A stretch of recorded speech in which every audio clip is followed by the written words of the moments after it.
Imagine waking up to find your water bucket frozen solid, frost creeping along the cabin walls, and the wind howling so fiercely it drowns out your thoughts. For frontier settlers in the 1800s, this wasn't some far-fetched nightmare. It was everyday life during the brutal winter months. In this frozen battlefield where temperatures could drop to 40 below zero, ordinary men and women developed extraordinary methods to survive. The techniques you're about to hear weren't just helpful, they were the difference between life and death on the American frontier. Before we dive in, likes and subscribes help me keep making these. And tell me, where are you listening from? Drop your city and time in the comments. I'm always surprised, thinking, wait, people in New Zealand listen to history stories to sleep. Tonight, we're plunging into the harsh winters of the American frontier. But first, get cozy. Really cozy. Pillows fluffed, blankets settled, everything just right. Perfect. Now, imagine this. Your eyes crack open to darkness. It's 1885, Dakota Territory.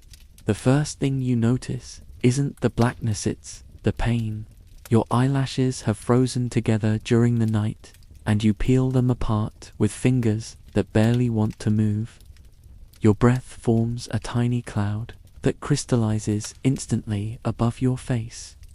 A single tear freezes on your cheek before it can fall, not metaphorically, actually freezes.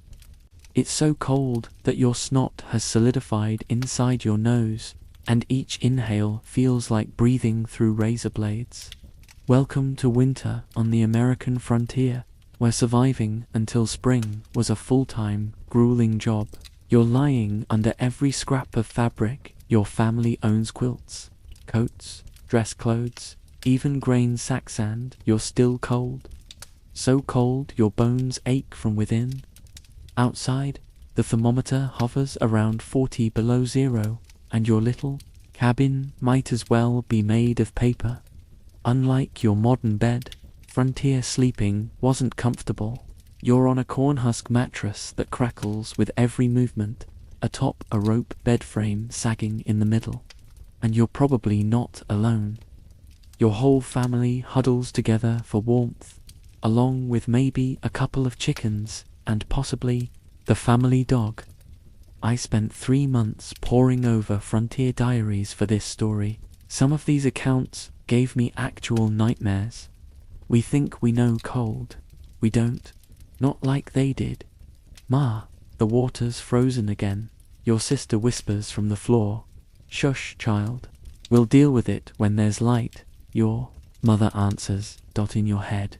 You think light won't make the bucket any less frozen. But you stay quiet. Warmth is too precious to waste on words. On the American frontier in winter, death lurked in every breath. The air itself could kill you. The distance between buildings could kill you. Even your own sweat could kill you if it soaked your clothes and then froze. And people died all the time, hundreds of them every winter. Remember that teacher I mentioned? Her name was Minnie Freeman. When the children's blizzard hit in January 1888, she was teaching in a one-room schoolhouse in Nebraska. The storm came out of nowhere. Temperatures dropped 40 in a matter of hours. The schoolhouse roof blew clean off. So she tied her students together with rope and led them through a whiteout to safety. Well, most of them. I mean, Minnie was the success story. The newspapers called her the Fearless Maid because across the region, more than 235 people died in that storm. Many were children trying to get home from school. Wait, you're thinking people knew blizzards existed, right? Why were they caught off guard? That's the thing. The morning of January 12th was unusually warm, like spring jacket weather. Kids went to school in light clothes. Farmers headed to town without heavy coats. Then, around midday, people described hearing a roaring sound like a freight train. The sky turned from blue to black in minutes. The temperature plummeted, and then the snow came sideways on hurricane winds. Carl, salty, a Norwegian teenager in Minnesota, remembered, "I was caught out in the open. Suddenly, I couldn't see. The snow was like needles in my face. I stumbled and fell and for a moment thought, this is where I die." But before we get to the disasters, we need to understand how frontier families prepared for winter, because preparation wasn't just important, it was everything. The difference between life and death. Imagine your survival depending entirely on what you managed to store up before the first snow. No grocery stores, no Amazon delivery, no running to Walmart for emergency supplies. Just you, your family, and whatever you managed to squirrel away during the growing season. By late September, the entire household was in full winter prep mode. Every family member had a job. Kids as young as 5 or 6 were put to work gathering fuel, helping preserve food, stuffing cracks in walls with anything that might keep out the wind. "We never stopped working," recalled James Eastman, who grew up in Nebraska in the 1880s.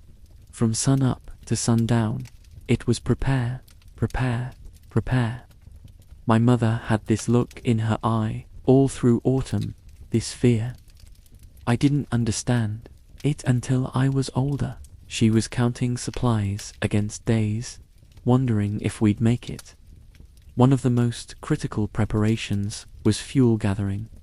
Wood was scarce on the open prairie, so what did they burn instead? Buffalo chips?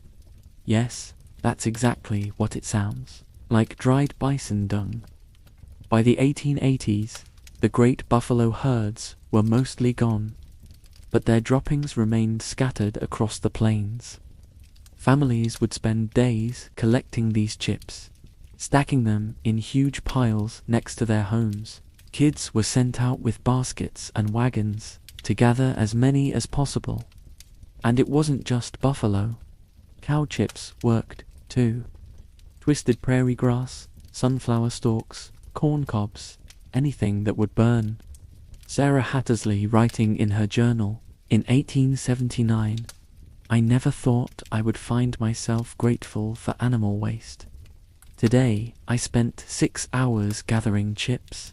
My back is broken, my hands raw, but the pile is good. It might see us through January if we're careful." And you're probably thinking, gross. They burned poop for heat. Well, here's the weird thing. Buffalo chips actually burned hot, clean, and nearly odorless. The fiber content made them perfect fuel. A good buffalo chip fire could keep a small cabin above freezing, even when it was 30 below outside. Not that above freezing was comfortable. Most frontier families lived in a state of constant low-grade discomfort all winter. Never quite warm enough, never dry enough, never with enough light or good air. You're probably warm right now, right? Maybe even a little too warm under that blanket. Imagine months, literal months, without ever feeling truly warm. From November to April, your body never quite stops shivering. Your fingers never fully regain feeling. The cold settles into your bones like an unwelcome house guest who won't leave. The first real test of winter. Preparedness usually came in November with the first killing frost. That's when you discover just how well you'd sealed your cabin, just how much fuel you'd managed to gather, just how many of your food stores had been ruined by rodents or mold. For newly arrived settlers, the greenhorns, that first winter was brutal. They simply didn't know what they were up against. Eastern notions of winter didn't prepare them for the reality of prairie winters. Take the Jensen family. They arrived in Dakota in August of 1878. Thomas Jensen, originally from Philadelphia, thought he understood winter. He'd seen snow. He'd felt cold, but he'd never experienced anything like a Dakota blizzard. The wind came from nowhere, he wrote later. It didn't just blow, it punched like a living thing with malice. The snow didn't fall, it flew horizontally. Within an hour, our cabin disappeared inside white. I couldn't see my hand in front of my face. The Jensens nearly died that first winter. Their Eastern-style cabin, with its thin walls and large windows, was hopelessly inadequate. The temperature inside dropped to near freezing. Their food supplies, improperly stored, were ruined when moisture got in. By January, they were reduced to eating boiled leather and whatever small animals Thomas could trap. They were saved only when a neighbor, an elderly Lakota man, showed them how to reposition their home's entrance away from the prevailing winds, and how to build a proper windbreak. We owe our lives to that man, Jensen wrote. He looked at our cabin and just shook his head, said, "White folks sure built strange houses." Then he showed us how to survive. That was a common theme on the frontier. The settlers who survived were the ones who adapted, who learned from the native peoples who'd been living in these harsh environments for generations, who abandoned their Eastern preconceptions and embraced new ways of doing things. The most successful frontier families developed what we might call integrated survival systems. Everything worked together: their homes, their clothing, their food storage, their daily routines, all designed with one purpose: staying alive until spring. Take the Williams family of Nebraska. They arrived in 1875, and unlike the Jensen, they came prepared. They built a sod house, a soda instead of a wood cabin. These structures, made from bricks of prairie turf cut from the ground, had walls up to 3 feet thick. They were ugly, often damp, and occasionally home to snakes and insects, but they were incredibly insulating. Our sodi kept us at a steady 50 even when it was 30 below outside, wrote Mary Williams. The walls never froze through. On the coldest nights, we could still touch them with bare hands. The Williams family positioned their home with the door facing south to catch the warming sun. They built an earthen berm around the base to break the howling winds.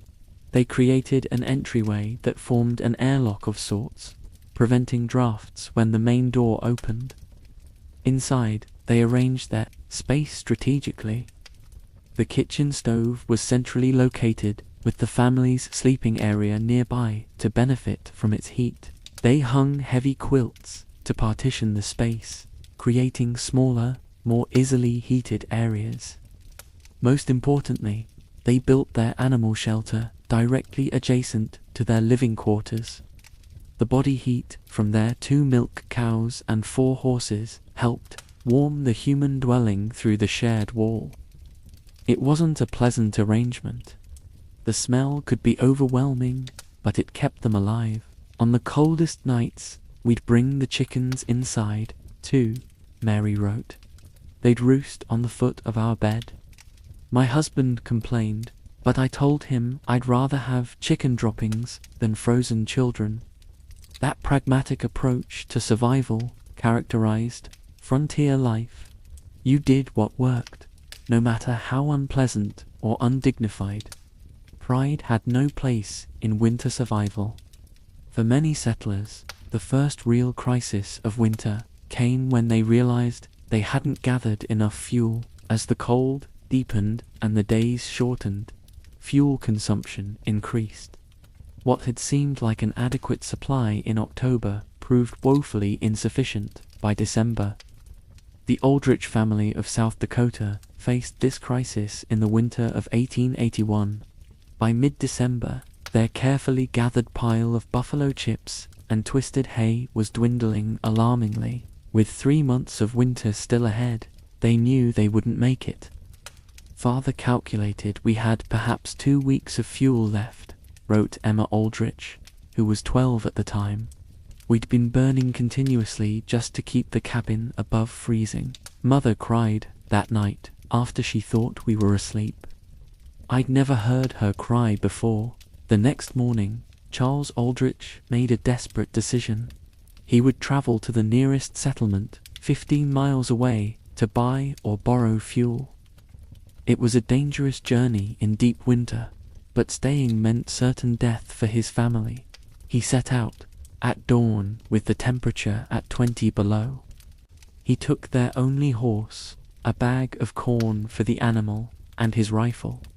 His wife, Sarah, packed him food for 2 days, a chunk of salt pork, and some hardtack. They expected him back by nightfall the next day. For days passed, no sign of Charles. We burned the last of our fuel on the 4th night, Emma wrote. Mother took the table apart and fed it to the stove. Then the chairs.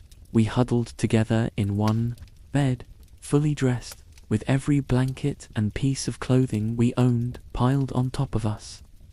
On the 5th day, with the temperature inside the cabin dropping below freezing, Sarah Aldrich made her own desperate choice. She sent Emma and her younger brother to the closest neighbor 3 miles away. The children set out into the brutal cold, following their mother's careful directions. Stay on the trail, she told them. If you get lost, you'll die. If you get tired, you'll die. Keep moving, no matter what. Emma and her 7-year-old brother, Thomas, walked for nearly 2 hours through knee-deep snow. Emma carried Thomas on her back when he couldn't go any further.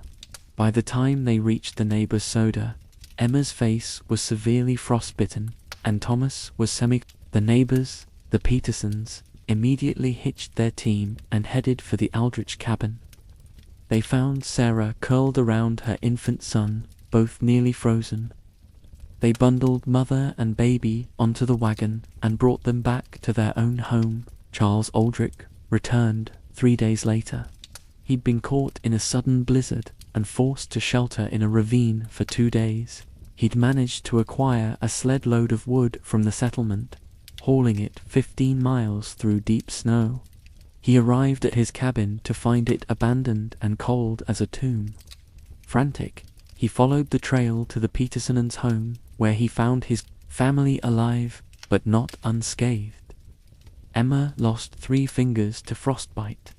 Sarah's feet were severely damaged. The baby, miraculously, was unharmed. The Aldriches never again risked running low on fuel. In subsequent years, they gathered enough to last twice as long as the expected winter, storing the excess for emergencies or to help neighbors in need. That kind of harsh lesson was common on the frontier. The environment allowed no margin for error, no room for learning curves. Mistakes were paid for in fingers, toes, or lives. Yet somehow, people adapted. They survived. They developed systems and techniques that allowed them to endure conditions we can hardly imagine today.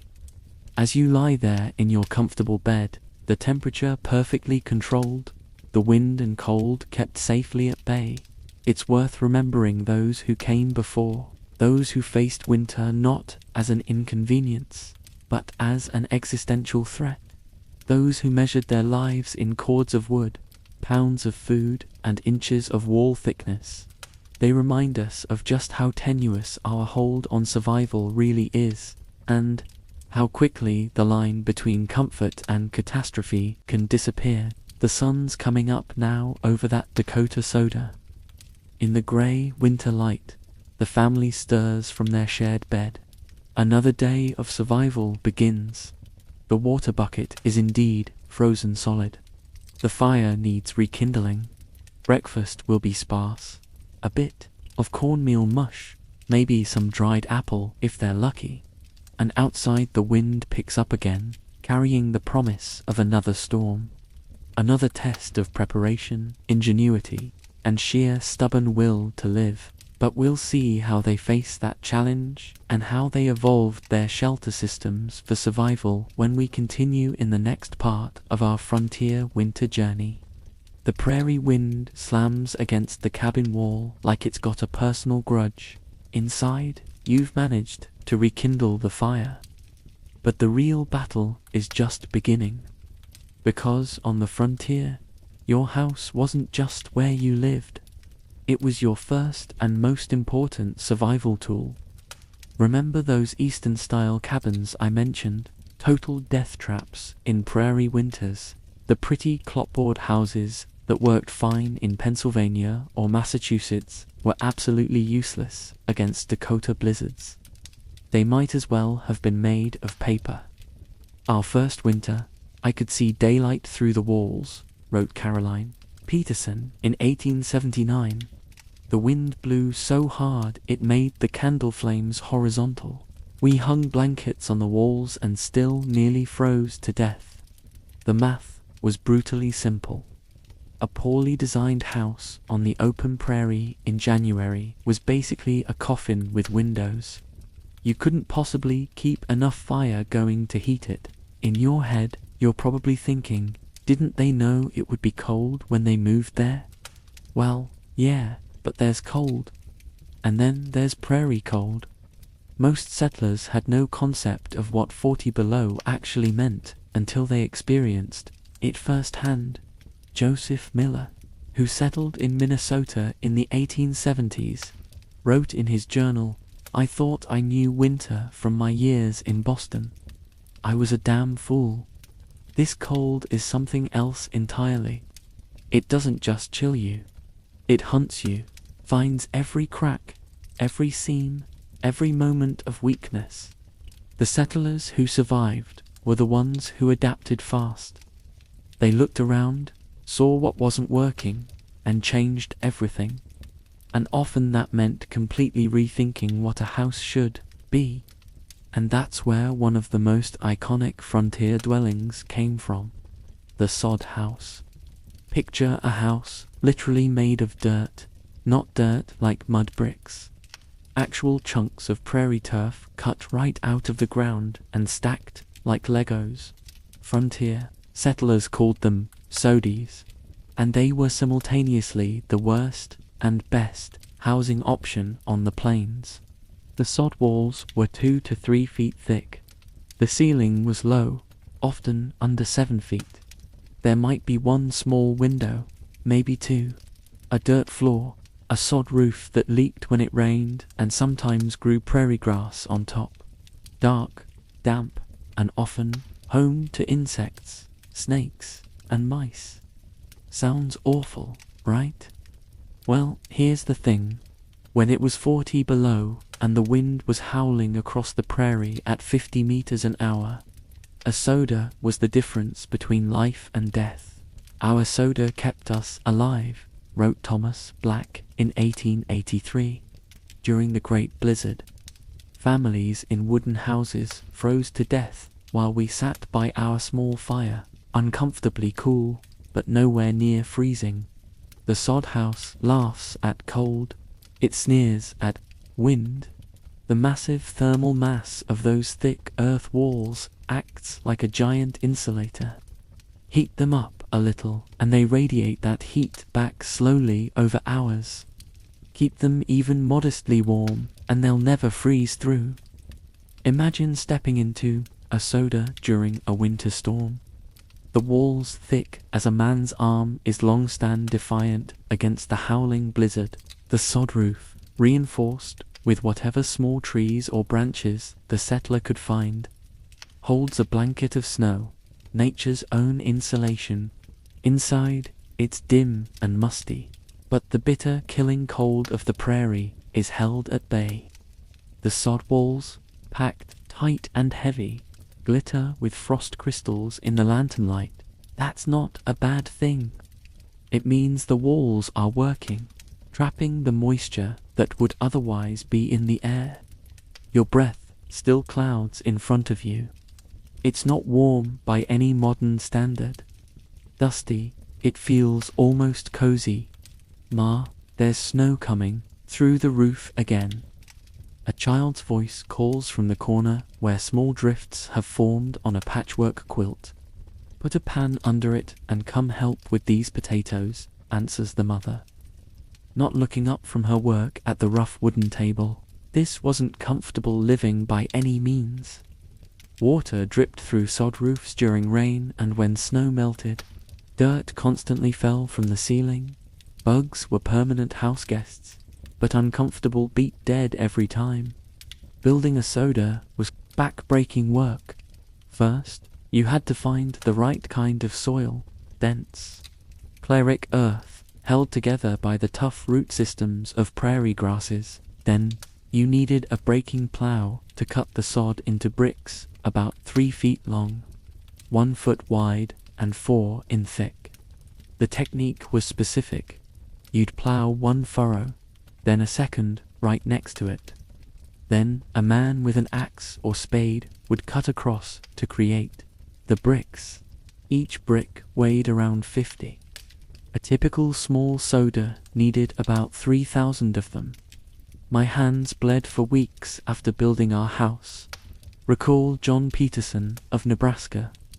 By the 3rd day, I couldn't straighten my fingers anymore, but we finished before the first snow, thank God.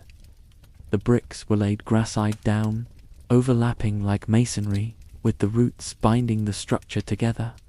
Each layer was offset from the one below to create stability. The door frame, usually the only wood in the entire structure, was set in place as the walls rose. A good Saudi took about a week to build, with several people working. A desperate family could throw one up in 3 days if the weather was turning. Once built, a soda could last for years with proper maintenance. Some families lived in them for a decade or more. Others used them as temporary shelters while they established farms and eventually built more conventional wooden homes when railroads made lumber more available. But even as they moved to wooden houses, the lessons of the Saudi stayed with them: the value of thick walls, the importance of proper orientation to the sun and wind, the critical nature of tight construction. Because, here's something that might surprise you, much of what we know today about energy-efficient home design was worked out through brutal trial and error on the frontier. These weren't architects or engineers. They were farmers and laborers who figured it out because the alternative was death. Take the Olson family. After nearly dying in their first Dakota winter, they rebuilt their cabin with innovations that would make a modern green builder proud. They banked soil against the north wall for extra insulation.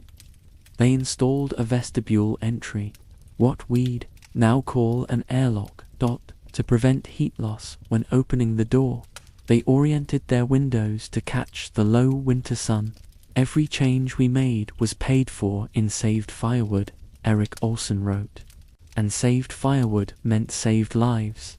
For many settlers, the turning point came when they stopped trying to replicate Eastern housing and started looking at how the native peoples had solved these same problems over centuries. The indigenous nations of the Great Plains had sophisticated building approaches designed specifically for this harsh environment. The Lakota, Dakota, and other tribes didn't just survive winters that killed white settlers. They had developed systems to live with relative comfort. The teepee, for instance, wasn't just a convenient portable shelter. It was an aerodynamic structure, specifically engineered to withstand prairie winds. The slope and curve created a surface that wind would flow around rather than push against. The interior layout, with a central fire and specifically placed sleeping areas, maximized heat efficiency. I used to think the Indian dwellings primitive, wrote Michael Harrison, a settler who married a Lakota woman in the 1870s, until I saw how perfectly suited they were to this place. My wife laughed at our square houses that catch the wind like sails. White people build backward, she told me. One of the most important lessons settlers learned from native peoples was about home orientation. South-facing entrances captured precious Winter sunlight. Wind breaks, either natural or constructed, disrupted the prevailing northwest winds that brought the coldest air. Smart settlers positioned their homes in relation to the landscape. A home tucked against a hill or bluff on the north side gained natural protection. One built near a stand of trees benefited from their windbreak effect. Inside these frontier homes, the organization of space became a science of survival. Every piece of furniture, every daily activity was arranged to maximize warmth and minimize energy expenditure. In most successful frontier homes, the stove or fireplace sat at the center of daily life. Not just symbolically, but literally, living space was arranged in concentric rings around this heat source, with the most frequently used areas closest to the warmth. Many families created sleeping lofts above the main living area, taking advantage of rising heat. Children would often sleep in these spaces, benefiting from the warmest air in the house. Our loft was so warm, sometimes we'd sweat at night, remembered Anna Johnson, who grew up in Minnesota in the 1880s. Meanwhile, my parents slept downstairs where the temperature might be 20 colder. They gave us the warm spot because they worried about us freezing. Some particularly ingenious settlers created warming passages beneath sleeping platforms, channeling heat from the main fire through stone-lined tunnels under the beds. The stones would absorb heat during the day and release it slowly through the night. You're probably sitting there thinking, this is all interesting history, but what was it actually like to live this way? The reality was constant, grinding work and discomfort. Even in the best designed frontier home, winter meant never being truly warm. It meant waking to frozen water buckets and frost on your bedding. It meant carefully rationing every stick of wood, every buffalo chip, every twist of prairie hay used for fuel. It meant living in a state of perpetual semi-darkness, since windows were kept to a minimum to prevent heat loss, and candles and lamp oil were expensive luxuries to be conserved. We lived like moles all winter, wrote Catherine Mills of her childhood in Iowa. The house was so dark my mother strained her eyes to sewing. By February, we were all half blind and jumpy as cats from being cooped up in the gloom. It meant constantly battling for the small zone of comfort near the heat source. Families developed elaborate rotations, with each person taking turns, getting close enough to the fire to truly warm up before moving back to let someone else have a turn. It meant managing a complex choreography of daily chores, all designed to preserve heat and life. Banking the fire at night was a crucial ritual, covering hot coals with ashes so they'd smolder until morning rather than burning out. Fail at this task and you might wake to a cold hearth and no way to restart the fire. And still, despite every precaution, the worst winter storms could overwhelm even the best prepared homestead. The Miller family learned this the hard way in January of 1885. They'd built a solid sod house in western Nebraska. They'd gathered ample fuel. They'd stored food in their root cellar. By all measures, they were well prepared for winter. Then came the storm that locals would later call the White Death. It began as a light snowfall on a relatively mild day. Within hours, the temperature plummeted 40. The wind rose to near hurricane force. The snow became a horizontal white wall so thick that, as Robert Miller later wrote, you couldn't see your hand in front of your face. The Millers retreated to their soda as the storm intensified. At first, they felt secure. The thick walls muffled the howling wind. The small fire kept the main room above freezing.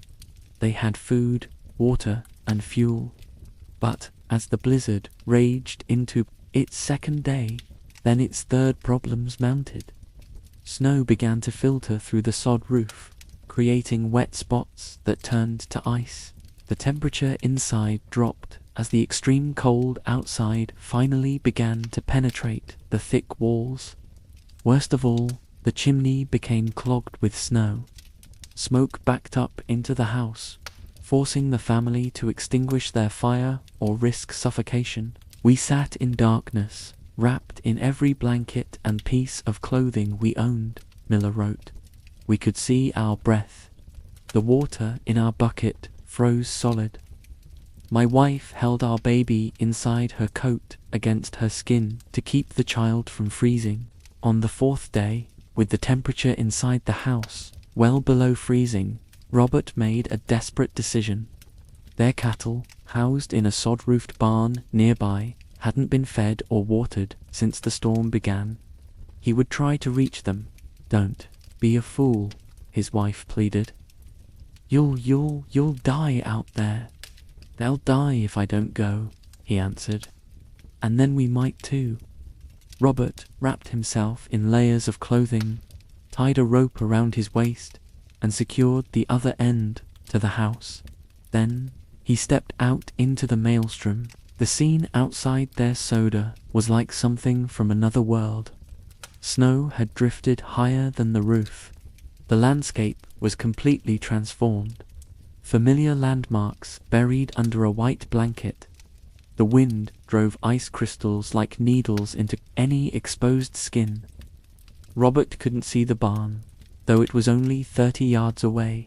He followed the rope, moving forward, inch by painful inch, against the driving snow. "I've never felt cold like that," he wrote later. "It wasn't just on my skin. It was inside me, in my lungs, in my bones. Every breath hurt. My eyes froze shut if I blinked too long." Halfway to the barn, disaster struck. The rope, made brittle by the extreme cold, snapped. Robert found himself untethered in a world of white, with no way to find either the house or the barn. For a moment, panic overwhelmed him. Then training and frontier pragmatism took over. He knew that standing still meant death. Moving in circles meant death. His only hope was to keep moving in what he believed was the right direction and pray. He hit something solid. "I kept one arm extended in front of me," he recalled. "I shuffled my feet rather than lifting them, feeling for obstacles. I counted steps, thinking the barn should be less than 20 more if I was headed right. After what seemed like hours, but was probably minutes, his hand struck wood, the barn door with numb fingers. He managed to pull it open and stumble inside. The relative stillness after the howling storm was shocking. The animals were alive, but clearly suffering. He managed to break the ice in their water trough and give them some hay. Then he faced his next challenge, getting back to the house. "I knew I couldn't find it by chance," he wrote. "The only option was to dig a trench through the snow in what I hoped was the right direction." Using a shovel from the barn, Robert began to dig. The snow was chest deep in places, packed hard by the wind. Every shovel was an act of defiance against death.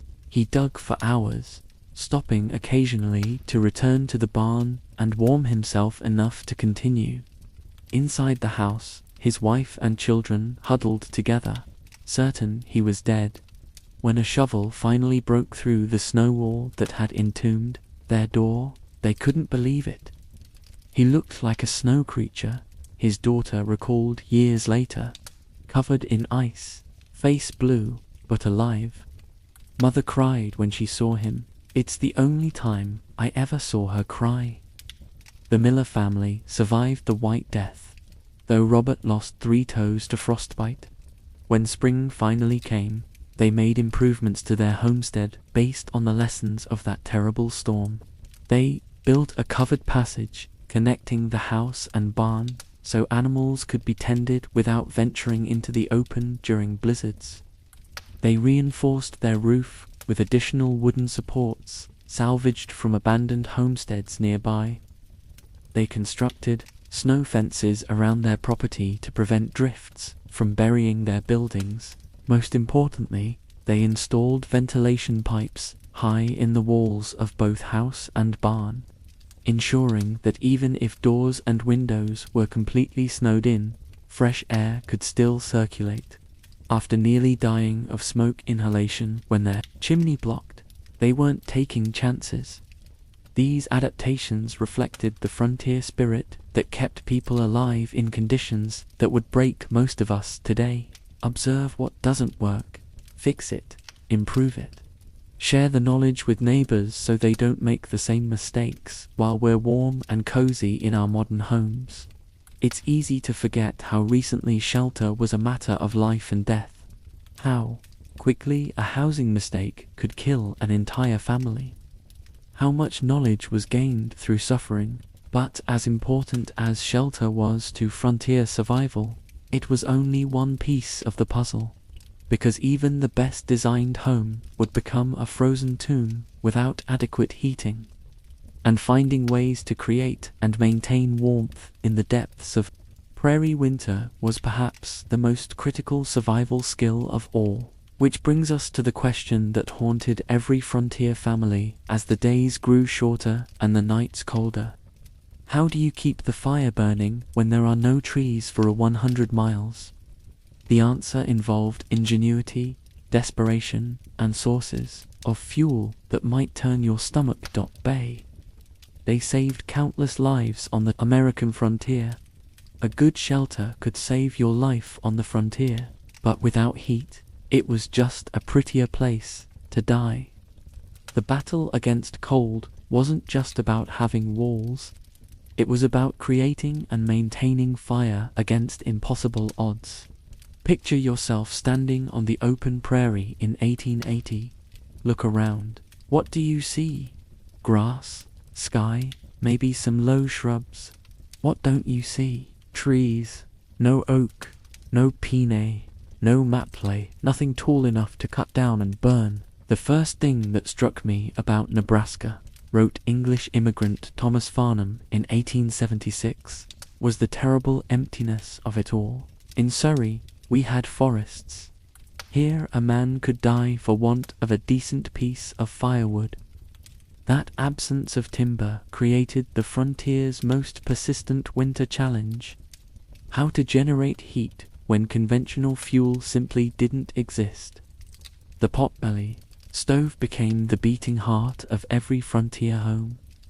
A cast iron lifesaver that could burn almost anything combustible. Unlike open fireplaces that sent most heat up the chimney, these stoves radiated warmth in all directions while using fuel efficiently. The volcanic rocks glow orange-red in the darkness of the cabin, radiating life-saving heat through the night. Hours after the fire has died down, they still pulse with warmth. The settler family sleeps in a tight circle around them, their faces lit by the fading embers. My father would heat these rocks in the morning fire, recalled Sarah Johnson, who grew up in Minnesota in the 1870s, then wrap them in cloth and place them in our beds before nighttime. On the worst nights, we'd sleep with heated rocks at our feet and more tucked against our backs. Sometimes it was the only warmth we had.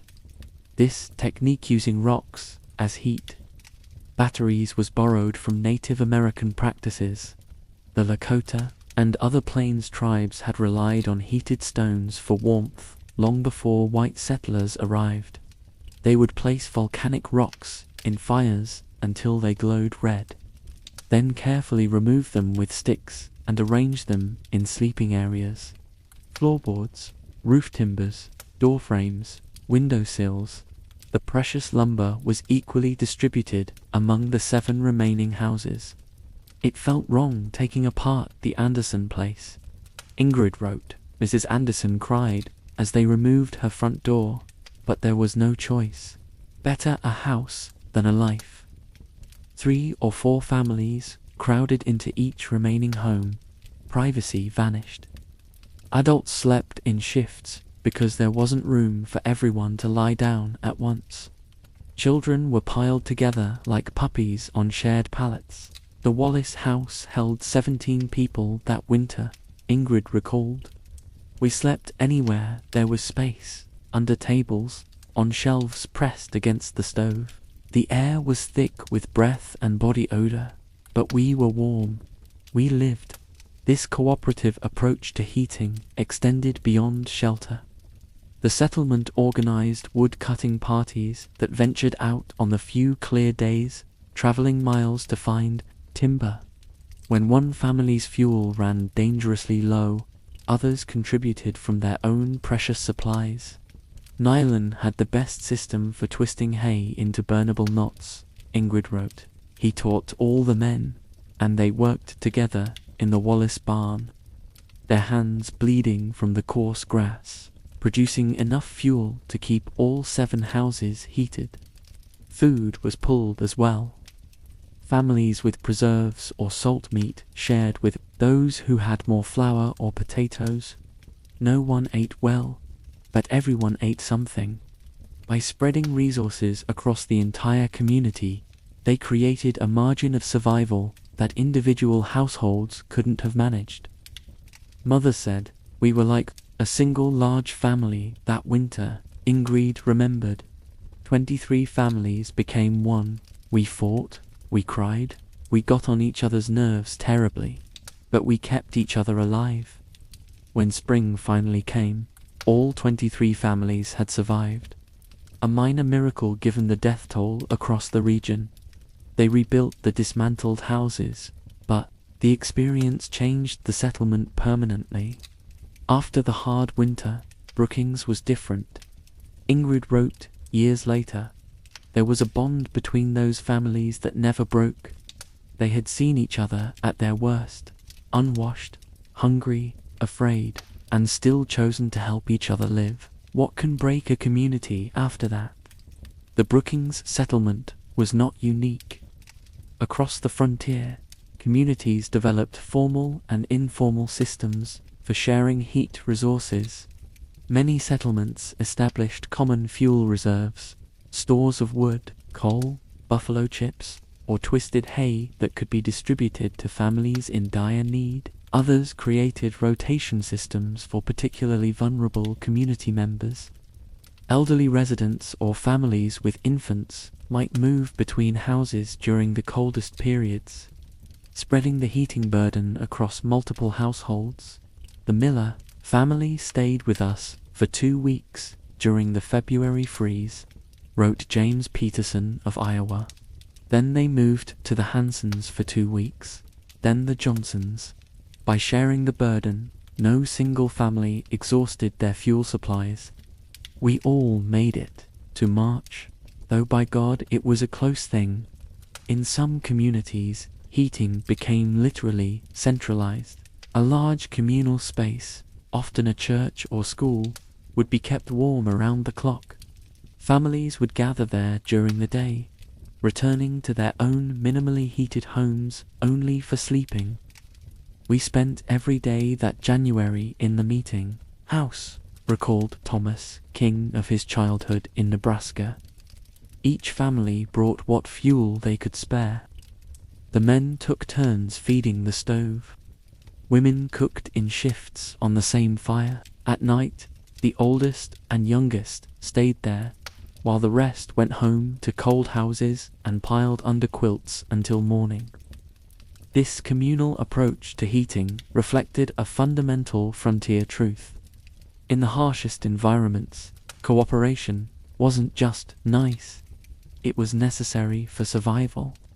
Pride, privacy, and property rights all took a back seat to the simple imperative of staying alive until spring.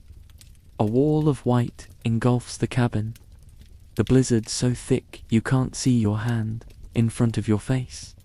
Outside, the temperature has dropped to 40 below. Inside, the family clusters around their small stove, feeding it precious fuel, one careful piece at a time. They speak little, saving energy and heat. The walls creak and moan under the storm's assault. Will it hold? A child whispers. It's held.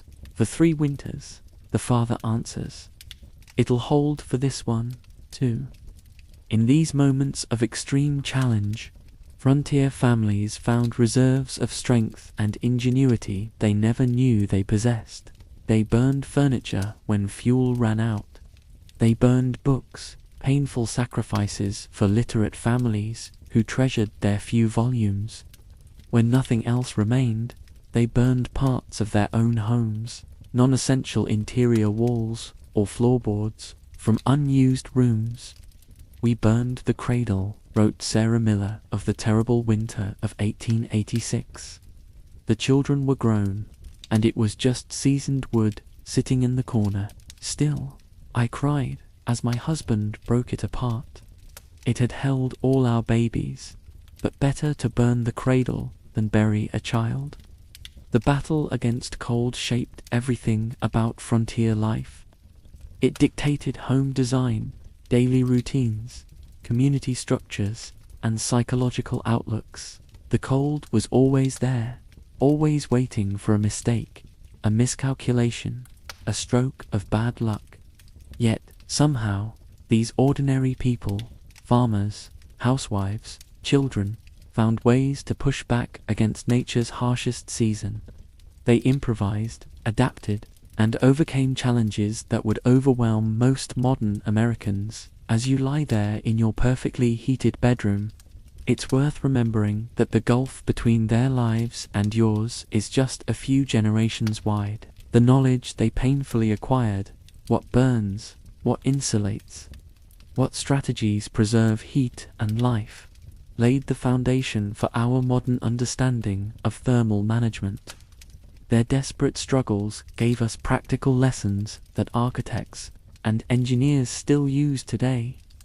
More importantly, they left us stories of incredible resilience, reminders of what humans can endure and overcome when necessity demands it. But even with adequate shelter and heat, frontier settlers faced another deadly challenge, the cold outside their doors, because eventually everyone had to venture out to care for animals, gather fuel, or travel to town for supplies.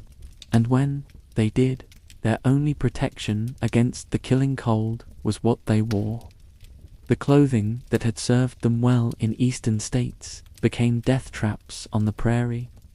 The fashionable cotton garments from Philadelphia or Boston turned lethal when soaked with sweat or snow. Settlers who failed to adapt their wardrobes faced swift and terrible consequences, frostbite claiming fingers and toes within minutes, followed by hypothermia's deadly progression. Those who survived the harshest winters were those who learned to dress for survival, not style.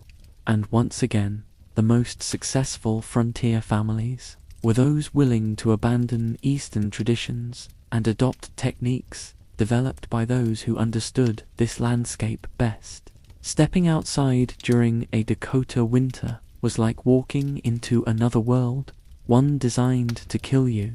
Your breath instantly crystallized.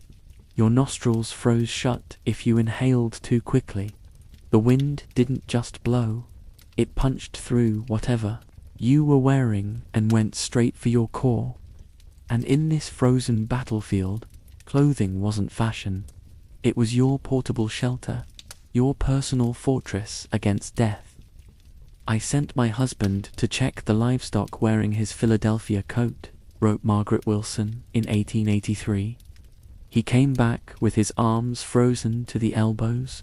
The doctor took 3 fingers from his left hand, 2 from his right, all because of a coat that was fine for an eastern winter, but worthless here. That mistake, treating frontier winters like harsher versions of eastern cold, killed countless settlers during their first years on the plains. The clothing that had served them perfectly well in Boston or New York became death traps in Dakota or Nebraska. Cotton was the biggest culprit. Back east, cotton clothing was comfortable and practical. On the frontier, it was a killer. Once dampened by sweat or snow, cotton loses all insulating properties. Worse, it actively pulls heat from the body as it dries. A settler who worked up a sweat in cotton garments might feel fine while active, then rapidly succumb to hypothermia once they stopped moving. I found him half a mile from the house, wrote Thomas Peterson about his neighbor. He'd been cutting wood and walked home in just his shirt. The sweat had frozen solid. He was like a statue still on his feet, with the axe over his shoulder, frozen, right where he stood. When the cold finally reached his heart, her hands wrapped in rabbit fur mittens are the only part of her not yet numb with cold. The harsh prairie wind howls around her, but her fingers remain warm. The difference between completing her chores and losing digits to frostbite. You're probably thinking, wait, didn't they know basic winter survival? But remember, most settlers came from places with relatively mild winters. They had no frame of reference for temperatures that could drop to 40 below. No concept of wind that could freeze exposed skin in under a minute. The settlers who survived were those who adapted rapidly, often by embracing the wisdom of those who understood this harsh landscape best. The native peoples who'd been living here for generations. I thought my winter clothes from Vermont would suffice, wrote John Hamilton. The Lakota men who saw me preparing for winter laughed openly. One made a throat-cutting gesture. I was offended until my first ride in November. I nearly died 3 miles from home when my fine wool coat proved about as useful as tissue paper against the Dakota wind. After that experience, Hamilton swallowed his pride and asked for help. The local Lakota showed him how to properly prepare for winter on the plains. The lessons were often counterintuitive to Eastern sensibilities, but proven by generations of survival. The first principle was layering. Rather than relying on a single, thick garment, frontier veterans adopted multiple thin layers that created insulating air pockets between them. This approach trapped body heat with remarkable efficiency while allowing crucial adaptability as work intensity or temperatures changed. The old trapper showed me to wear 3 thin shirts instead of 1 thick one, wrote Michael Donovan, said. The spaces between them held heat better than solid cloth. Thought he was pulling my leg until I tried it. Difference between night and day. As activity intensified and body temperature rose, layers could be removed to prevent sweating, then added back when activity ceased. This prevented the deadly cooling effect of wet clothes against skin. The second principle involved material choice. Wool emerged as the frontiersman's most valuable textile. Unlike cotton, wool maintains up to 80% of its insulating capacity, even when soaked through. This remarkable property made the difference between life and death during unexpected storms, or when crossing frozen rivers. Fell through the ice crossing the creek. Samuel Johnson recorded in 1885, soaked to my chest in water cold enough to steal your breath. Would have died right there if not for my wool garments. Stayed warm enough to get home. Though my clothes froze solid as boards before I reached the door. Leather, properly treated, became the frontier's armor against wind. A good leather coat with tight seams could block the prairie gales that cut through conventional fabric like it wasn't there. But the leather required careful maintenance to remain useful. Father spent every evening working fat into his boots, recalled Anna Peterson. His hands would be slick with tallow, rubbing and kneading until the leather was soft. He'd say, stiff boots are dead boots, and dead boots mean dead feet. These treatments transformed ordinary garments into sophisticated winter armor that maintained crucial flexibility while repelling moisture. But perhaps the most dramatic clothing adaptations came when settlers completely abandoned their cultural pride and adopted indigenous garments perfected over thousands of years. Native American moccasins, lined with rabbit fur, provided insulation far superior to European-style boots. They allowed critical feeling and flexion that prevented trips and falls, a major cause of winter deaths when the injured couldn't get back to shelter. "Indian moccasins saved my toes," wrote William Foster in 1884. "My fine Boston boots were like blocks of wood in real cold, couldn't feel the ground, couldn't tell if my feet were freezing. Switched to moccasins lined with rabbit fur, could feel everything, and my feet stayed warm even at 20 below." The transition wasn't always easy. Many settlers resisted adopting savage garments out of cultural prejudice or simple pride. Some paid for that resistance with fingers, toes, or lives. Henderson refused to wear engine boots, as he called them, wrote Thomas Black about his neighbor, said no civilized man would be caught dead in such things. Ironic choice of words. As it turned out, they found him frozen in a drift that spring. His fancy leather boots still looked nice, though his feet inside them were black with frostbite. For those who did adapt, the results could be startling. Moccasins, furland mittens, leather outer garments with wool layers beneath. This combination allowed frontiersmen to function in conditions that would incapacitate or kill the unprepared. The leather is so frozen it stands upright on its own like some grotesque sculpture. The farmer's boots, left outside the cabin overnight by mistake, have transformed into wood-hard containers that cannot be worn until warmed by the fire. A simple error that could cost toes or a life if there's urgent work waiting outside.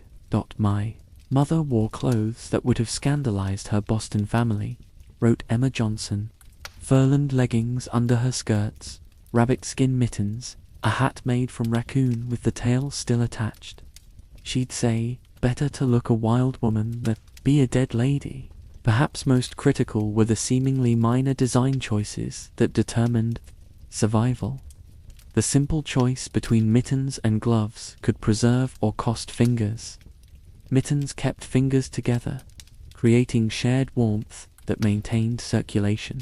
Separated fingers in gloves quickly lost heat and froze. "Lost 2 fingers my first winter," recalled John Peterson. "Wore my fine leather gloves to fix the barn door. Would have kept all my digits if I'd used mittens like my wife suggested. She never let me forget it either." Even the arrangement of garments followed specific strategies. Outer layers were often left loose to trap additional air for insulation. Layers were carefully overlapped to prevent wind from finding gaps. Scarves were wrapped in complex patterns that protected the face while still allowing breath to escape without freezing the covering. "Took me 3 winters to learn how to dress properly," wrote Lars Olsen. "First winter nearly died. Second winter was merely miserable.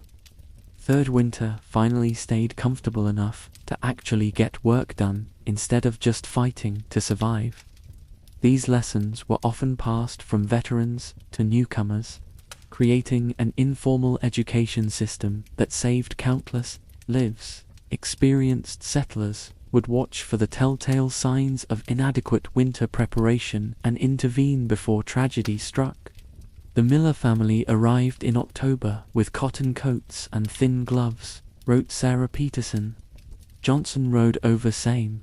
Dayan brought them 3 sheep worth of wool and a pile of rabbit skins. "Start sewing," he told them, "or start planning funerals."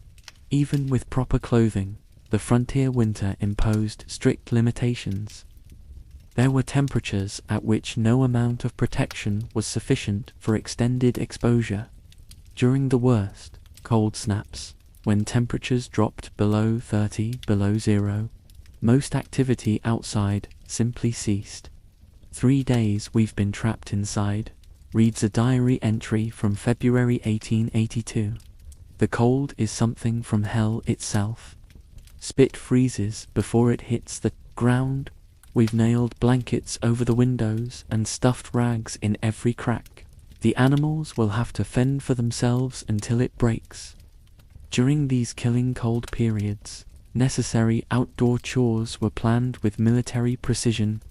Multiple layers were donned, paths were pre-cleared, tasks were rehearsed mentally to minimize time exposed. Father would count the steps to the barn. Remembered Thomas Johnson knew exactly how long it would take, exactly what needed doing. He'd dress for 20 minutes to be outside for 10. There was no margin for error when the air itself seemed eager to freeze your lungs. Even routine trips became survival exercises during winter storms.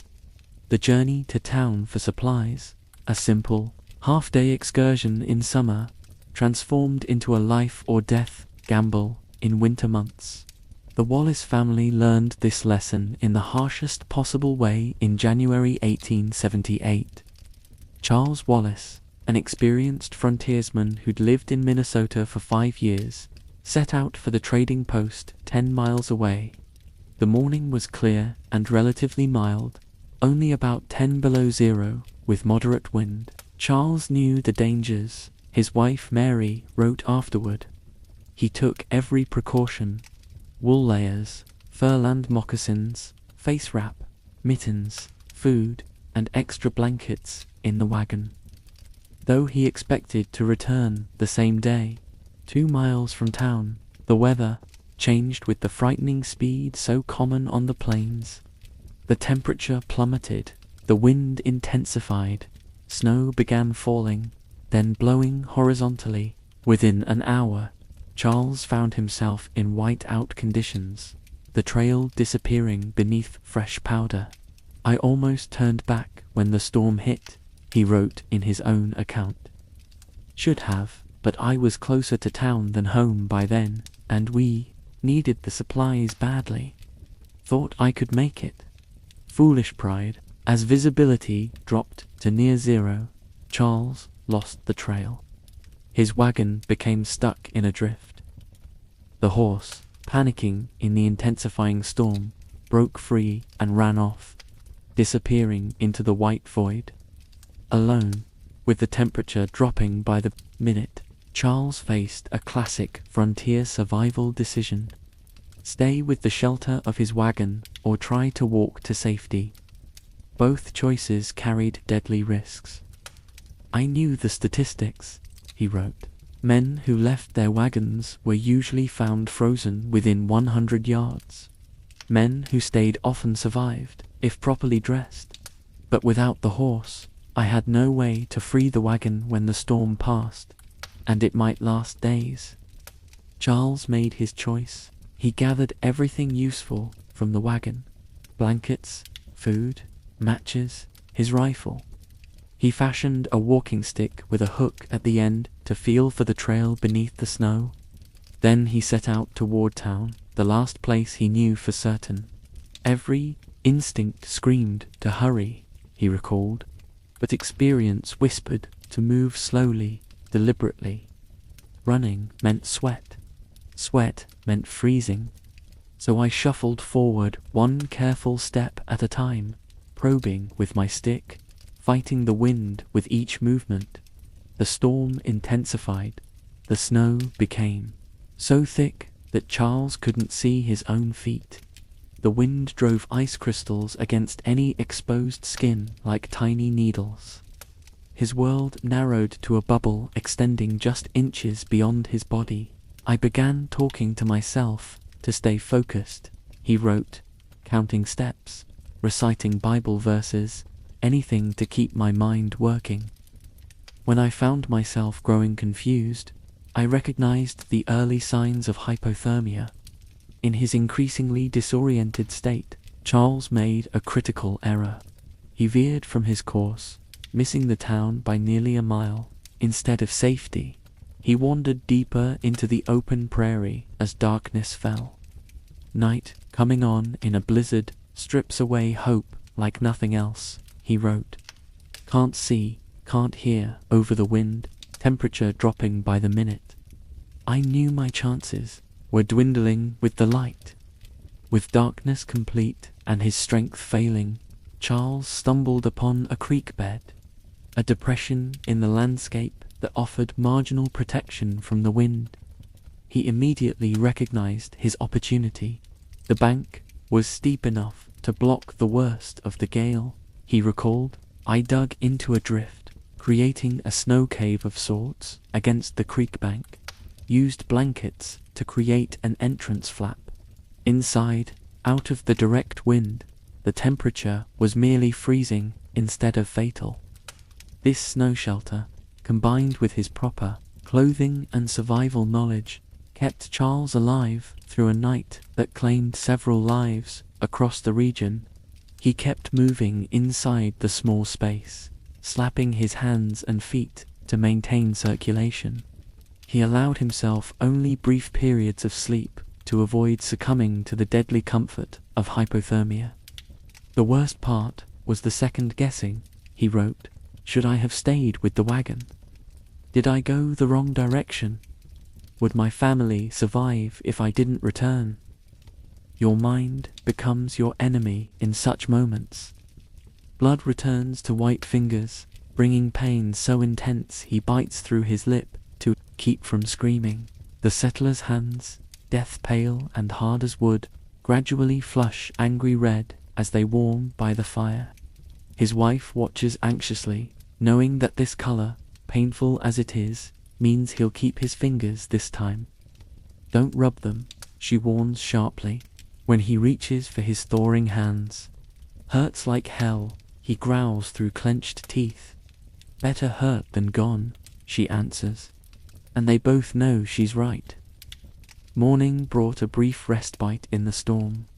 With better visibility, Charles realized he'd missed the town and backtracked, finally reaching the trading post around noon. The shopkeeper barely recognized him. His beard was a solid mass of ice, his eyebrows white with frost, his face red and swollen from wind exposure. Wallace arrived looking like death itself. The shopkeeper wrote in his own account that he survived. The night alone in such conditions borders on miraculous. His clothing saved him.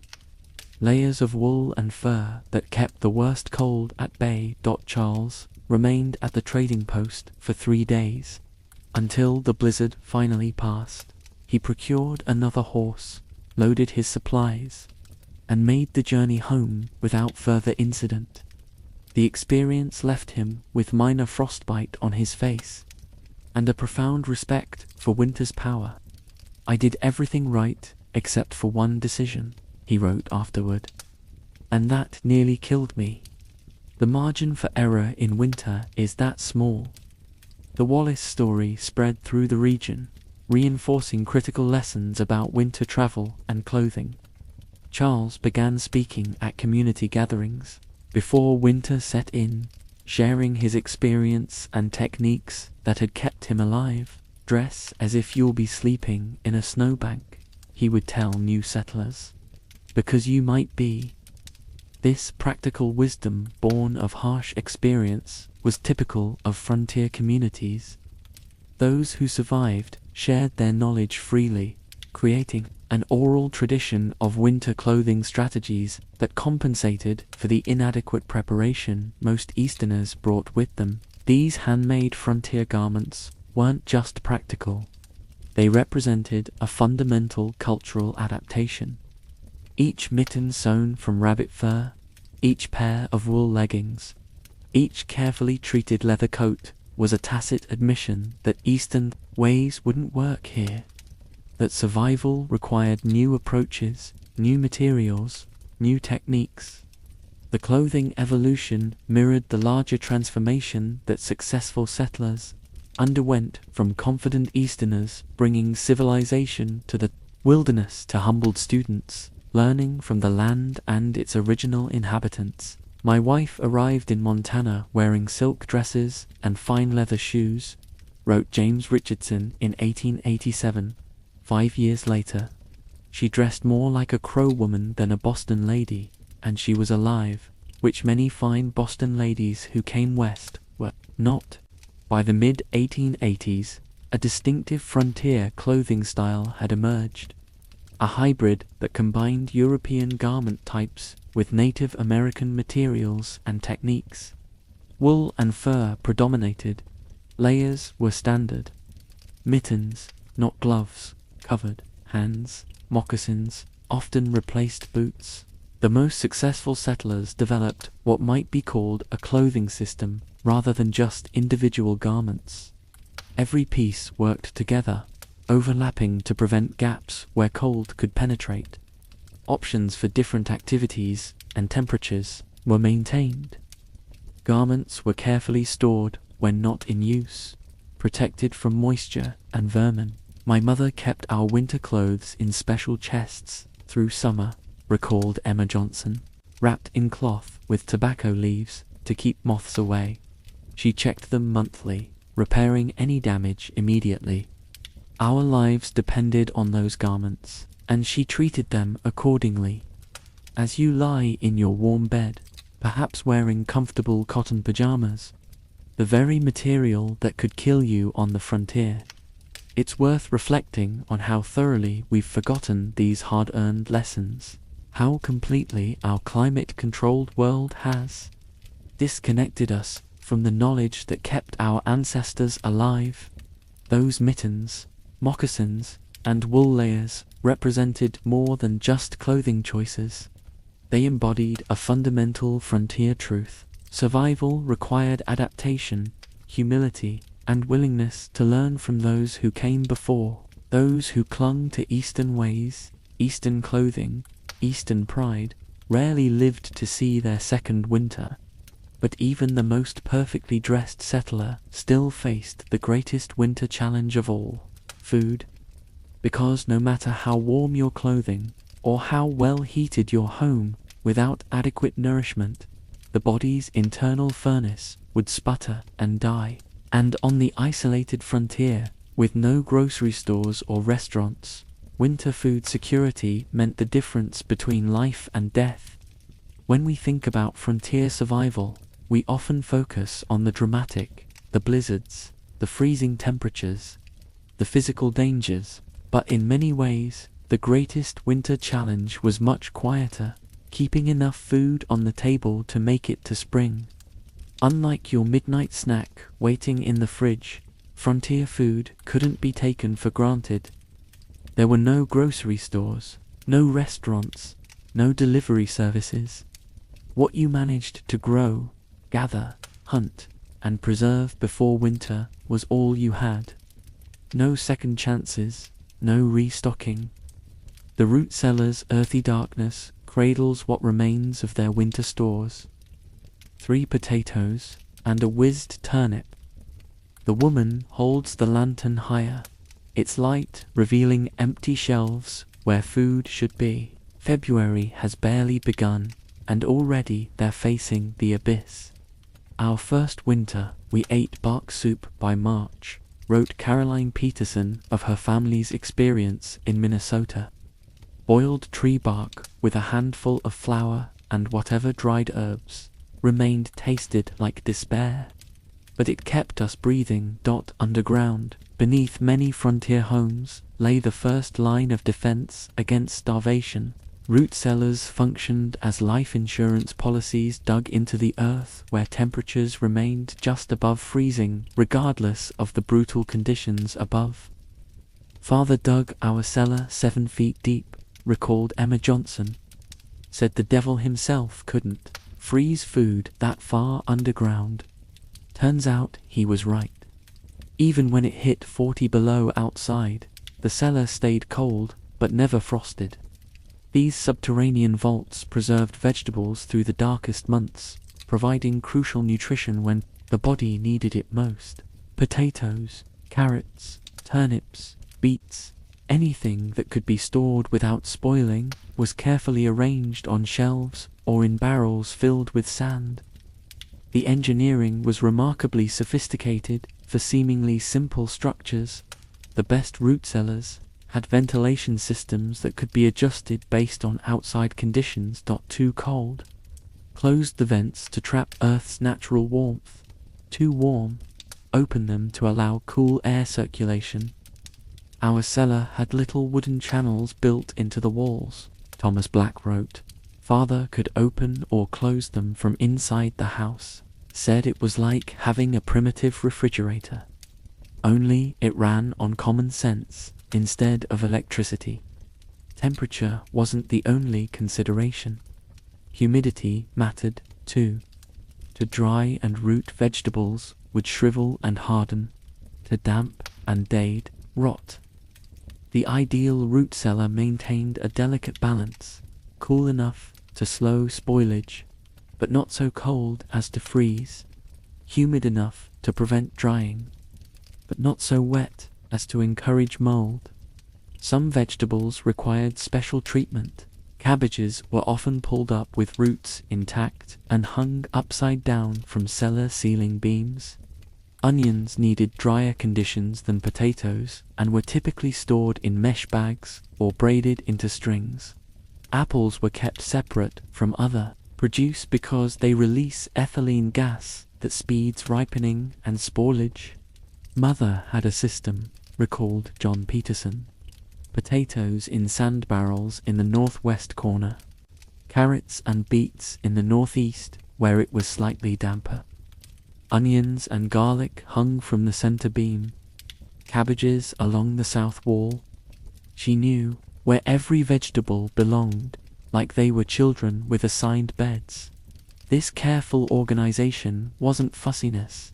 It was survival science. A family that properly maintained their root cellar might have fresh vegetables into March or April. Those who didn't might be eating bark soup by February. But even the best stocked root cellar couldn't provide complete nutrition through winter. Preserving additional food through other methods became a critical complement. The fermentation arsenal transformed ordinary vegetables into survival rations that increased rather than diminished in nutritional value over time. Cabbage became sauerkraut, cucumbers became pickles, and various vegetables were preserved in carefully prepared brine solutions. Sauerkraut saved more frontier lives than doctors ever did, declared Heinrich Müller, a German immigrant who settled in Nebraska in the 1870s. A spoonful daily keeps scurvy away. Simple as that. He wasn't exaggerating. Vitamin C deficiency scurvy posed a serious threat during winter months when fresh fruits and vegetables were unavailable. Fermented foods, like sauerkraut, provided crucial nutrients that prevented the disease's devastating effects: bleeding gums, reopening of old wounds, eventual organ failure and death. The preservation process began in autumn immediately after harvest. Cabbage would be shredded, salted, and packed tightly into crocks or barrels. The salt drew out moisture, creating a brine that preserved the cabbage while allowing beneficial bacteria to transform it into sauerkraut. Mother's fall ritual was the sauerkraut making, wrote Emma Johnson, shredding cabbage until her hands bled, pounding it down with a wooden mallet, checking the crocks daily for weeks. She made at least 4 barrels every year, said she'd rather have too much than watch her children's teeth fall out from scurvy. Meat preservation presented different challenges. Without refrigeration, fresh meat was a brief luxury available only immediately after a successful hunt or animal slaughter.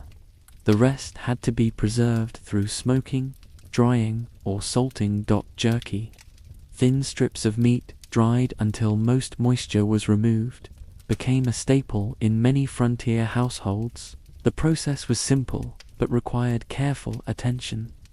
Meat was cut into uniform thin strips, treated with salt, and hung in a well-ventilated area to dry. Made jerky in September every year, wrote Charles Wallace. 30 pounds of venison, 15 of beef if we had it. hung the strips from kitchen rafters for 2 weeks. House smelled like a tannery. But that jerky kept us going through more than one lean period. Salt pork and salt beef provided another preservation option. Meat was packed in barrels or crocks with layers of salt, creating an environment where bacteria couldn't survive. The resulting preserved meat was extremely salty and often required soaking before cooking. But it remained edible for months. The salt pork barrel was our bank account, recalled Thomas Peterson. Father would check it weekly, calculating how many weeks remained until spring. Some winters we ate well. Others he'd shave off pieces thin as paper to make it stretch. She carves paper-thin slices of salt pork, stretching the last of it to feed 6 hungry mouths. The translucent pieces barely cover the bread. Everyone pretends not to notice how little there is. A collective fiction that somehow makes it easier to bear. Will there be more tomorrow? A child asks. The mother's hands pause. There's always enough, she answers, though everyone at the table knows it's a lie. But perhaps the most complete nutritional technology adopted by frontier settlers was pemmican, a concentrated mixture of dried meat, animal fat, and berries that created a perfect survival food containing all necessary nutrients. Pemmican sits like a dark brick in his palm. Concentrated survival you can hold in one hand. The mixture of dried meat, rendered fat, and berries doesn't look appetizing, but it will keep a body going for days when nothing else is available. Looks like something the dog wouldn't eat, the man admits with a half smile. Tastes about the same, too, but I've seen it keep men alive when everything else ran out. Originally developed by Native American tribes, pemmican was adopted by fur traders, explorers, and eventually settlers who recognized its unparalleled value for winter survival. The Johnson family of Nebraska Territory credited their survival during the blizzard of 1857 to the pemmican stores they had prepared following advice from Pawnee neighbors, wrote historian Edward Richards in 1899. A single pouch sustained each family member for days when trapped indoors without fresh supplies. The creation of pemmican was labor-intensive, but worth the effort. Meat, usually bison, elk, deer, or beef, was cut into thin strips and thoroughly dried until brittle. Then it was pounded into a powder and mixed with rendered animal fat. Dried berries might be added for flavor and additional nutrition. The hop mixture was packed into rawhide containers where it could remain edible for years. A single pound of pemmican contained approximately 3,000 calories and enough nutrients to sustain an active adult for multiple days. It could be eaten as is or cooked into stews or soups as conditions allowed. We made 50 pounds every fall, wrote Michael Hamilton, who learned the technique from Lakota neighbors. Took a week of work, drying the meat, rendering the fat, pounding it all together. But that pemmican saw us through 3 different blizzards when we couldn't reach our main food stores. Worth every hour of labor. The settlers who survived multiple winters developed calculated nutritional defense systems. They stored specific food varieties that addressed predictable threats the body faced during cold months. Vitamin C-rich preserves counteracted scurvy while protein-dense. Preparations maintained muscle mass and the body's ability to generate heat. This frontier nutrition wasn't just about having enough calories. It was about having the right types of nutrients to maintain health through months of confinement and cold. Mother portioned everything, recalled Sarah Johnson. Each day had its ration of meat, vegetables, preserved fruit. She understood that balance mattered, not just quantity. Said a family could starve to death with full bellies if they ate the wrong things. Food preservation became a mathematical science of survival. Families calculated exactly how many pounds of dried meat, bushels of potatoes, and jars of preserved fruits would sustain each person through winter isolation.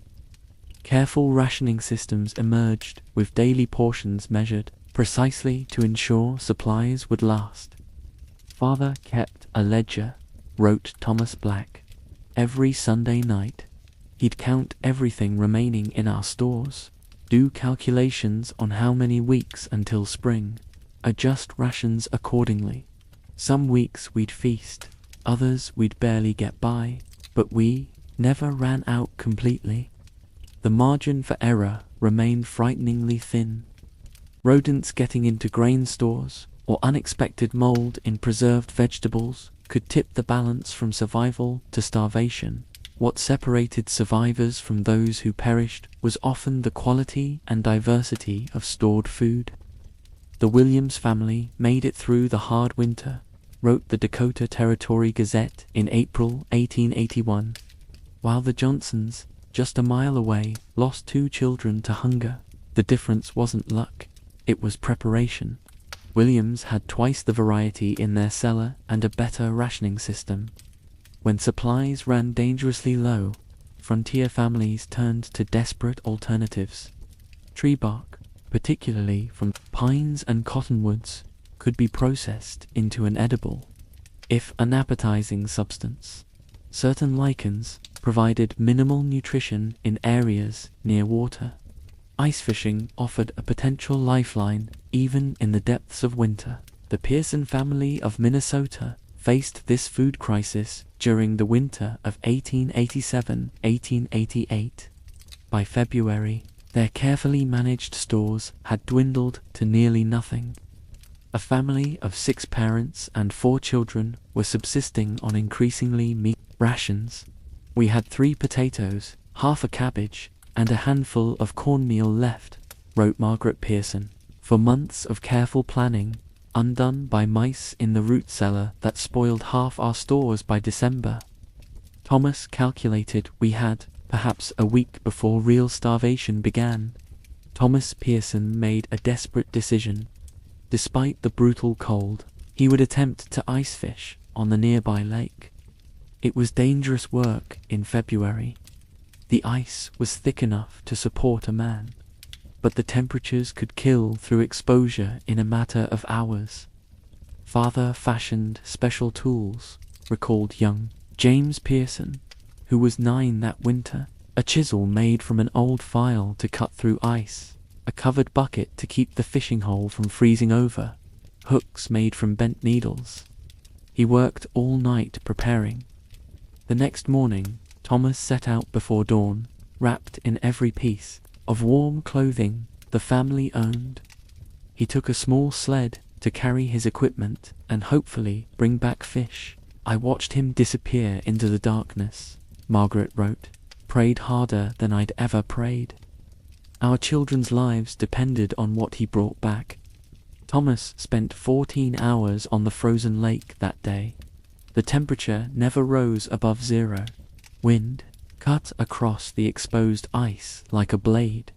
He chopped 6 holes, moving periodically as each one proved unproductive. "Thought I might die out there," he wrote afterward. "Fingers and toes went numb despite my best precautions. Kept thinking of the children's faces.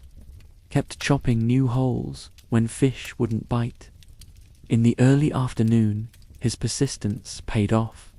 He found a spot where crappie and bluegill were schooling.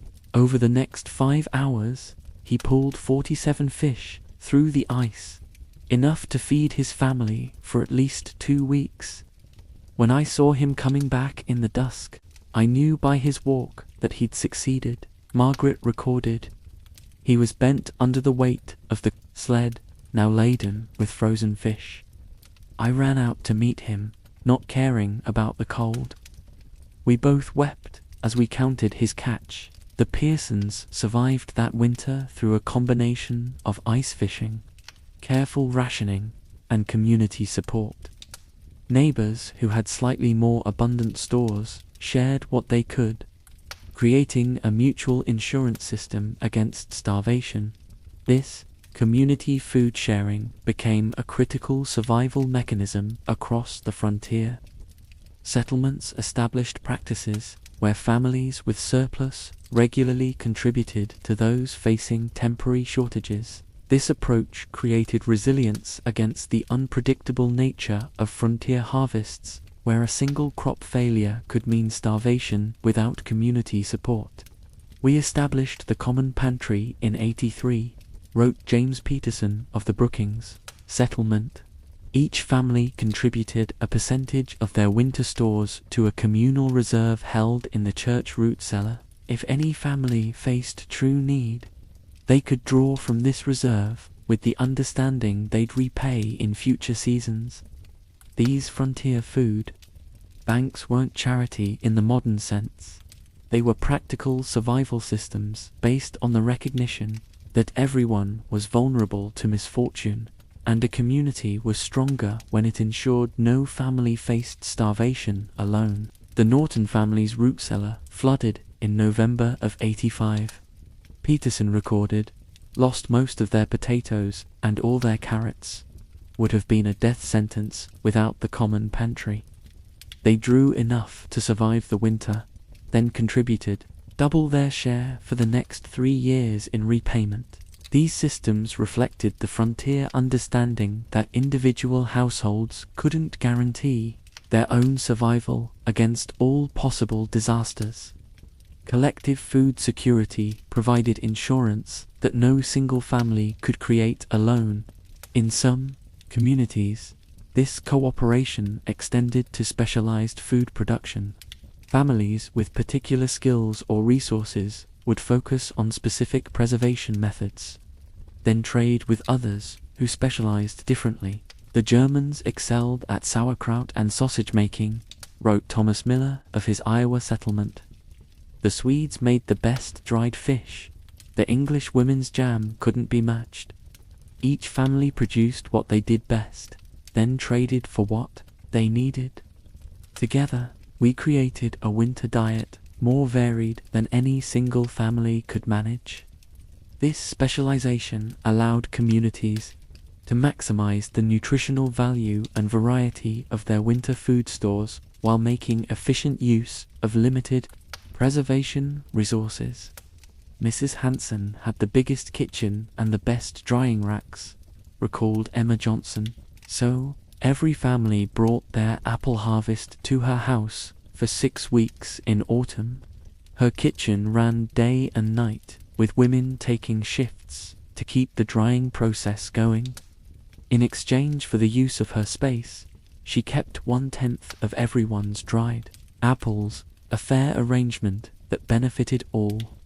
Beyond these formal systems, frontier communities developed cultural traditions around food sharing that helped everyone survive. Communal meals during the darkest part of winter boosted morale while ensuring that families with dwindling supplies still received adequate nutrition. "Every Sunday from January through March, we gathered at the schoolhouse," wrote Caroline Peterson. "Each family brought what they could, sometimes much, sometimes little. Everything was combined into stews or soups that fed the entire settlement. No one went home hungry, even if their own pantry was bare." These gatherings served multiple purposes. They provided crucial psychological support during the most depressing part of winter. They ensured that children and the elderly received at least one substantial meal per week, and they allowed the community to assess which families might need additional help without forcing proud settlers to openly ask for assistance. As the winter progressed and supplies dwindled, these communal meals often became simpler but remained vital community touchstone. By late February, our Sunday gatherings were sometimes little more than potato soup and cornbread, Peterson wrote. But we came together nonetheless, sang songs, told stories, remembered that we weren't alone in our struggle. The psychological aspect of winter food security couldn't be overstated. The knowledge that there was enough, or the fear that there wasn't shaped every aspect of frontier winter life. The constant calculations wore on the mind, wrote Charles Wallace, counting potatoes, measuring flour, weighing meat, always with the same question hovering: will it be enough? Will we see spring? The physical hunger was painful, but the worry beforehand was its own form of torture. When supplies did run low, the physical effects cascaded quickly. A body receiving insufficient calories in extreme cold burns through its reserves at an accelerated rate. Muscle mass diminishes, mental function declines, the ability to generate internal heat falters just when it's needed most. First you're hungry, then you're weak, then you're confused, wrote a survivor of the hard winter of 188,081. By the time the confusion sets in, you're already dying. Your body is consuming itself from the inside out. Children and the elderly suffered first and most severely.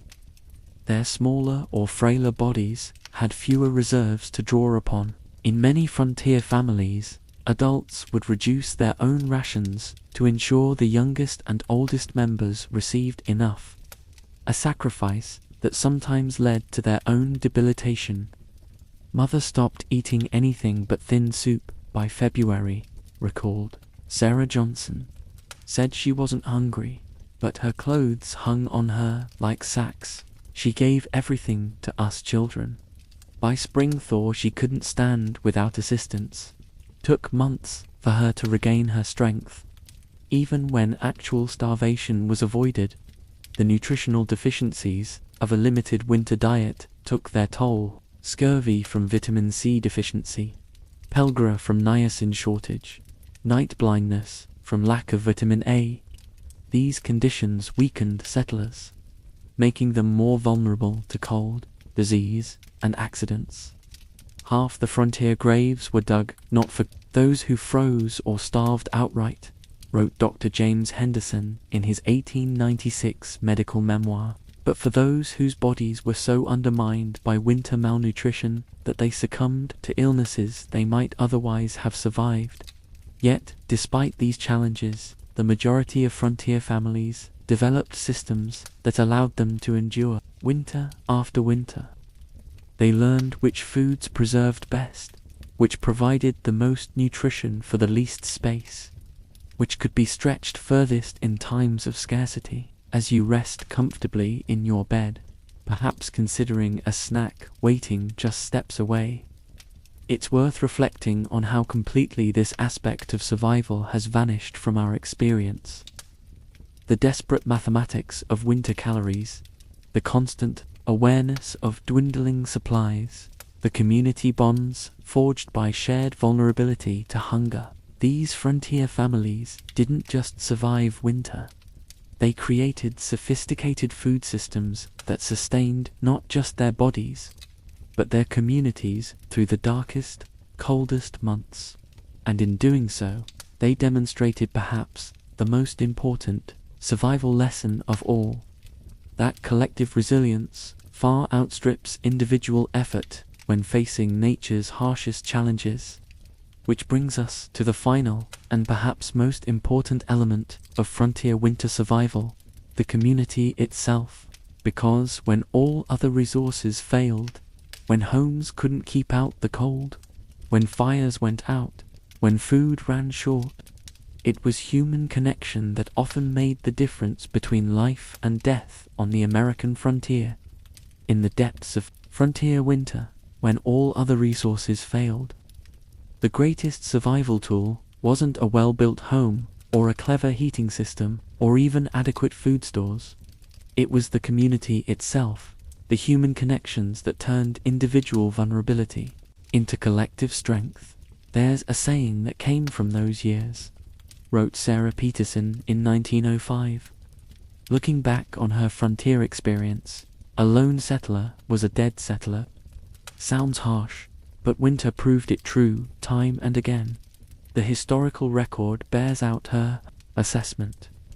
Isolated homesteaders vanished beneath the snow at a far higher rate than those who lived in settlements. The bitter Minnesota winter of 1856–57 delivered a stark lesson when temperatures remained at 40 below 4 weeks. While isolated homesteaders died by the dozens, settlements where families united against the cold emerged intact despite equally brutal conditions. This pattern repeated across the frontier, revealing a fundamental truth that many proud pioneers refused to acknowledge until too late. Those who faced winter alone rarely lived to tell their tale. Consider the case of William Evans, who claimed a homestead in Dakota Territory. In 1879, 15 miles from the nearest settlement, Evans was no greenhorn. He'd spent years in the mountains of Colorado and considered himself thoroughly versed in winter survival. When neighbors invited him to move closer for the winter, he declined. "Evans told me he'd be fine on his own," wrote Thomas Johnson. Said he'd survived worse in the Rockies. "I tried explaining that Dakota winter was different, but he just laughed. Said he wasn't some helpless city boy who needed to huddle with strangers." Evans had built a solid cabin, gathered ample fuel, and stored food carefully. By all accounts, he was prepared. But what he couldn't account for was the psychological toll of isolation combined with winter's physical threats. "We found him in April when the snow melted," Johnson recorded, "cabin intact, food still in the cellar, fuel stacked neatly. But Evans was in his bed, dead since January, according to the diary entries. No signs of injury or illness, he just stopped writing one day. The doctor said he likely gave up, lost the will to keep fighting alone." This phenomenon, sometimes called cabin fever, more accurately describes a lethal combination of depression, anxiety, and sensory deprivation. Human beings, it turns out, aren't meant to endure extended isolation, especially when paired with darkness, cold, and constant danger. "The mind needs company like the body needs food," wrote Dr. James Henderson in 1883. "I've seen strong men waste away in winter isolation. Despite adequate physical provisions, the spirit starves when deprived of human contact. Children's bodies found frozen in prayer positions were laid out in schoolhouses like terrible dolls. Parents moved between them in stunned silence, searching for their own. Some collapsed when they found them, others when they didn't. I'll never forget the sight," whispered Reverend Sensen later. "God forgive me, but I've seen battlefields easier to bear than that room of frozen children." The children's blizzard of 1888 brought this lesson home with terrible clarity. The storm struck without warning on a mild January day. Children who had gone to school in light clothing found themselves trapped as temperatures plummeted and hurricane-force winds drove snow horizontally across the landscape. Some teachers made heroic efforts to save their students. Many, like Freeman in Nebraska, tied her 17 pupils together with rope and led them through the blizzard to safety. Others barricaded schoolhouse doors and maintained fires until help arrived. But many children attempted to walk home, becoming disoriented in the whiteout. Some were found frozen just yards from safety, having walked in circles until exhaustion, and cold claimed them. The Anderson children were found half a mile from home, reported the Dakota Territory Gazette on January 20th, 1888. The oldest boy, aged 12, had placed his coat around his 7-year-old sister and curled his body around her. Both perished their final act, one of sacrifice. Communities responded with profound solidarity. Funeral expenses were shared. Orphans were taken in. Families who lost children received food, fuel, and support from neighbors who understood that. Grief compounded winter's physical challenges. "After we buried our Sophie, I couldn't function," wrote Margaret Hanson. "Couldn't cook, couldn't clean, could barely rise from bed. For 6 weeks, neighbor women came daily. They fed my surviving children, maintained our fire, preserved our household. Their hands did what mine couldn't, while grief consumed me. This instinctive community response reflected a deeper frontier truth. Survival required cooperation. The independent spirit that drove westward expansion proved deadly when winter struck. Cultural differences and fierce self-reliance had to be set aside when snow buried the landscape. By the 1880s, settlements had developed organized winter watch systems. Designated watchers checked every home each morning for smoke from chimneys, tracks in the snow, or lights in windows. Johnson and I split the north side of the settlement, wrote Thomas Peterson, checked 23 homes before sunrise. If we saw no smoke, we knocked. If no answer came, we entered. Found the Williams family unconscious from coal gas one morning. Another hour would have been too late. Beyond monitoring, communities organized cooperative snow clearing and fuel sharing. Each man was assigned paths to maintain, ensuring every household could access essentials. Emergency fuel reserves, from wood to buffalo chips, were carefully maintained and shared.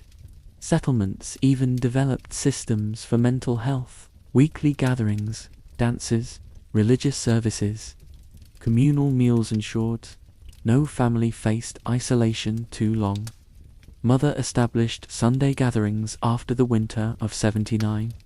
When Pearson lost his mind from loneliness, wrote Emma Johnson, 3 or 4 families would squeeze into someone's home.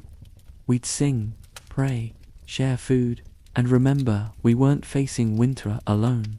These gatherings weren't luxuries, they were life-saving interventions. Communities maintaining social contacts through winter lost fewer members to despair, which could be as deadly as cold or hunger.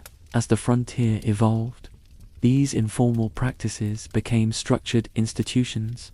Volunteer fire departments from winter watch systems, town councils from emergency committees, churches expanding social welfare. By the late 1800s, many frontier communities had formalized comprehensive winter preparation procedures, addressing physical, psychological, and social survival. What strikes me most, wrote historian Patricia Reynolds in 1903, is how democratic these survival systems were.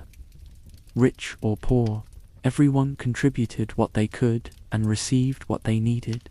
Winter stripped away social pretensions and revealed the core truth. Surviving required everyone. The legacy of these communities extends far beyond immediate survival.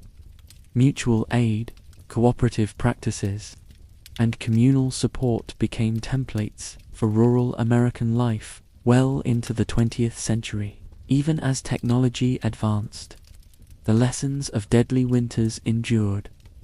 We've got electric lights and telephones now, wrote Emma Johnson in 1922. But when a blizzard comes, we still check on our neighbors. Some lessons you don't unlearn, even when the need seems past. As you lie in your warm, comfortable bed tonight, safe from the blizzards that once threatened your ancestors, think of those frontier settlers. The distance between their world and yours may seem vast, separated by time and technology, but their lesson remains. Humans facing extreme challenges are stronger together than alone. The community, not the individual, is the basic unit of survival. The fire burns low in your mind's frontier cabin. Outside, snow continues to fall, but inside, humanity creates its own warmth. Stories of struggle and survival, of cooperation and connection, settle gently around you like a blanket. You drift toward sleep, carried by the knowledge that, through interdependence and care, even the harshest winter can be survived.